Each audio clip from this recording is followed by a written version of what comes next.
Hey, what's going on everybody? Welcome back to the channel. I'm Waller's Wallet, and something that's talked about when it comes to credit card rewards and points are ecosystems, and which ecosystems are the best. And I wanted to go over the best ecosystems for the economy flyer or for the budget traveler, because many blogs or other channels don't necessarily talk about this type of travel. They're geared more towards luxury travelers or premium cabin travelers, which is fine, but I know from talking to many of you and polling you in the community tab that most of you don't travel that way, so that may not actually help you. Now, if you want a simple way to help out the channel, consider hitting that thumbs up button. Also, don't forget to subscribe to the channel and turn that bell notification on as well, so you don't miss out on future videos. Now, the ecosystems we're gonna take a look at are Chase Ultimate Reward Points, American Express Membership Reward Points, Cashback, and Citi Thank You Points. And in looking at these options, I did look at the cost of the ecosystem, the redemption options and the value of those redemptions, as well as the ease of use. And these ones here are really the big ones out there, and I'm looking at this from a long-term ecosystem approach, not just year one value. Also, let me know if you want me to do a video like this, but for business class ecosystems as well. And this was a lot harder than I thought it would be, but anyways, let's get to it. Starting off with the worst long-term ecosystem for economy travelers, and that would be American Express Membership Reward Points. Now I get it, some of you may have just dropped your Fruit Loops on the floor here, but hear me out. American Express points offer a lot of value, but they're not that great if you're a coach traveler, but they have their place for you. Now right off the bat, when you want to transfer your points to a domestic airline, you're going to pay an excise tax of 0.0006 cents per point, up to $99 for that transfer. And not only is that a ridiculous fee, but no other bank charges this, and with economy award tickets, it's highly unlikely you're getting 2 cents per point or more in value here in many cases. So this excise tax can really reduce your value as well. And some international partners, you can get a higher cent per point value, but they also pass on fuel surcharges, which can really reduce the value here as well. Now, for business class flyers, the fees can be worth it because those tickets are far more expensive, so it is easier to justify those higher taxes and fees. And I've made it no secret that the American Express travel portal is not a great option for redemptions, either for airfare or hotels. So using this as an option for redemption really doesn't help you that much either, since you get 1 cent per point for airfare and only 0.7 cents per point for hotel redemptions. Then the real kicker here, and I think what really hurts American Express as a long-term ecosystem for a budget traveler, is the cost of the ecosystem is much higher than the others. And this is also where people get blinded with American Express, or maybe they just don't want to accept this. Also, American Express's acceptance rate is still lower than that of Visa and MasterCard. So if you went full American Express as a setup, you would still need a backup card just in case a merchant didn't accept American Express. But to run an American Express trifecta of the Blue Business Plus, the Gold Card, and the Schwab Platinum, for example, you're looking at $800 in annual fees before you even account for the benefits on those cards. And there are some good benefits on American Express cards. And depending on how much you travel, a card like the Platinum card could be worth it for its lounge benefits, for example. But some of these benefits, like the Business Platinum 35% rebate, are far more restrictive for the economy traveler. But you really need to examine if the cost is worth it for you, because earning 4 points per dollar on dining and groceries with the Gold Card is great. But if you're only redeeming those points at 1 cent per point or maybe 1.3 cents per point, it may not be as good as other options out there for you, especially when you account for the break-even point compared to those other cards. But for the long-term approach, American Express cards are not going to be the best for economy travelers, even with their good airline partners, due to their excise tax costs for domestic airlines, poor portal value as an alternative redemption option, more restrictive acceptance rates, and the cost of investing in that ecosystem. But that being said, American Express cards have a great year one value, and while I don't think they provide a great long-term approach as they currently are, the bonuses on these cards are huge, and even if you did redeem at 1 cent per point, you're still getting positive value in that first year. Now let's take a look at the third best or the second worst option, and that would be Citi Thank You Points. Now the Citi ecosystem has more limited card options compared to the others. You only have a few cards to choose from: the Citi Premier, the Prestige, Double Cash, and the Reward Plus. But while it's more limited in options, it does cover a lot of ground for such a low cost setup.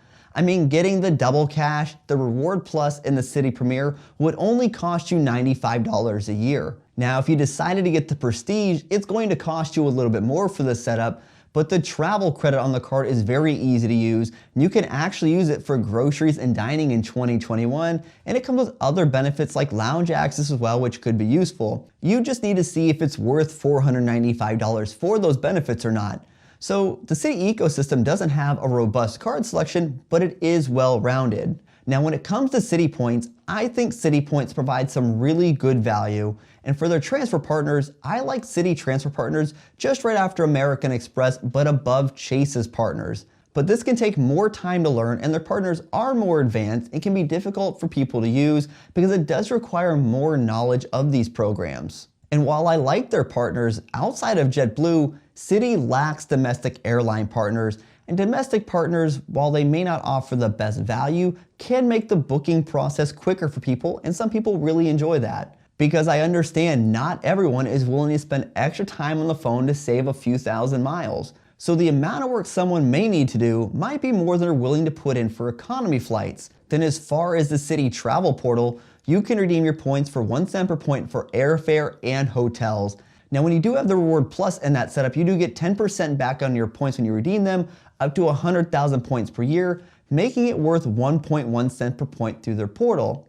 So with more complex award partners and possibly more limited portal options, using Citi Points as a long-term economy setup might cause some headaches and frustrations, even if the cost is reasonable. Now this leads us to our second best ecosystem for economy or budget travelers, and that would be Chase Ultimate Rewards. I think this is where Chase shines as being a glorified cashback program, because while their transfer partners outside of Hyatt aren't anything special, they do provide some good options for the economy traveler. For example, Southwest can be good, possibly United, British Airways, Avios, and especially Hyatt.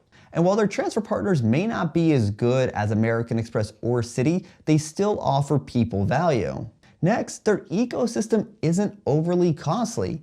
Many cards that make up the ecosystem for Chase are fee-free, and they're valuable fee-free cards. For example, the Chase Freedom Flex and the Chase Ink Cash are great staples if you're running a Chase setup. And you could have the Chase Sapphire Preferred and the Chase Ink Preferred if you wanted, but I think really to make this a solid setup for travel, you would want to have the Reserve. The reason is getting that uplift of 1.5 cents per point through the travel portal is going to be better than getting the 1.25 cents per point you get with the Sapphire Preferred or the Ink Preferred. And while the Sapphire Reserve does cost $550 a year before accounting for any of these benefits, it can be useful. Plus, the Sapphire Reserve has plenty of travel benefits that could be useful, like lounge access and even great travel protections. But Ultimate Reward Points do offer flexibility to use a transfer partner or the simplicity of using their travel portal for solid value. And that's something American Express and Citi don't offer you. Plus, it can make redeeming less of a headache for people who do value that ease of use. Now, we will need to see how the Chase travel portal looks after they move away from Expedia later this year, because if the portal has more limited options or the price becomes too inflated, then that could really change things. And while getting 1.5 cents per point for airfare is a good value for economy flyers, getting 1.5 cents per point for hotel redemptions is great as well. But there are cases where the Chase portal, or any portal for that matter, is going to cost you more. That just seems to be par for the course if you are using a travel portal. And while you may not get your hotel status benefits booking through the portal, the overall value here could be better than most hotel points. Then at the moment, with the pay yourself back option, you either have backdoor ways to pay for your travel with that uplift, or you can even offset other expenses like dining, for example. So for the long-term approach, the Ultimate Reward Program, it isn't perfect, but with their easy-to-use partners and redemptions with solid uplift is the reason why I placed Chase Ultimate Reward Points at number 2. So that leads us to our top option, and that is cashback. And I'm sure some people don't agree with me here, but here's why I think cashback is the best long-term strategy for budget travelers. First, let's talk about ease of use. There is nothing more flexible than cashback. You can buy train tickets, bus tickets, tickets to a show, another experience, 2-for-1 flight deals, etc. You have so many options. And when it comes to using cashback for travel, there's no special portals you're required to use, no pricey card needed for some uplift, and you can have different cards from different banks to maximize this. And with portals, why they can be good, they can also be restrictive because they don't always showcase all the options out there and prices can be inflated. So portals aren't always as good as they may seem. And when it comes to award programs, points devalue faster than the rate of inflation. I mean, just look at what Virgin Atlantic recently did with Delta. They basically killed off using their miles for Delta flights. Virgin Atlantic miles went from a great option for Delta flights to now it's very situational. And they aren't the only program to make devaluations, and there's going to be more devaluations in programs of that I'm pretty sure of. Plus, with award flights, you still have to pay those taxes and fees, and for some programs, those fees can be quite high, making economy redemptions very unfavorable. Not to mention, award space does not always have the most convenient options. And with cash back, there's no restrictions from programs influencing you how to redeem your points or using certain partners. Plus, you can book other types of accommodations like Airbnb, hostels, an independent hotel, for example, that may not be in the travel portals.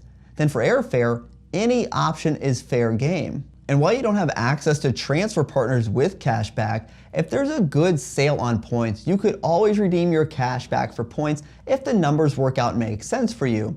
Or you could take advantage of other deals to stretch out your cashback value even more. Then the cost to run a quality cashback ecosystem can be as low as $0, or you can have higher end cards as well that cost bigger money, but you're not required to. Now, the downside to cashback cards over others like American Express or Chase, for example, is the upfront bonuses on cashback cards are not as good as point bonuses. But the daily earning rates on these cards can be quite solid, and there's so many options out there to choose from. For example, getting 4% back on dining with the Altitude Go, or getting 5% back on rotating categories with the Freedom Flex and Discover card. And those aren't anything to sneeze at. So while cashback won't get you oversized value, the trade-off is freedom to book travel however you want, whenever you want, and not being tied to a bank's requirement. So for the maximum flexibility and the ability to have a low cost, high value setup is why I put cashback as the top ecosystem for budget travelers. Now, while this is how I rank ecosystems when it comes to economy travelers, I'm also fully aware that each redemption is different, and that's why it's important to diversify your points. This makes sure you have plenty of options to use when it does come time to redeem. So while I think economy and budget travelers should focus their daily earnings on cash back, they should not neglect points because the bonuses are so large. Even if you get subpar value, they do reduce your cost. So tell me, which ecosystem do you think is best for an economy traveler? Hey everyone, thanks for tuning in this video. If you want to help support the channel, take a look at the links down in the description below. And if you know somebody that could benefit from this video, feel free to share it with them. And until next time, safe travel and take care.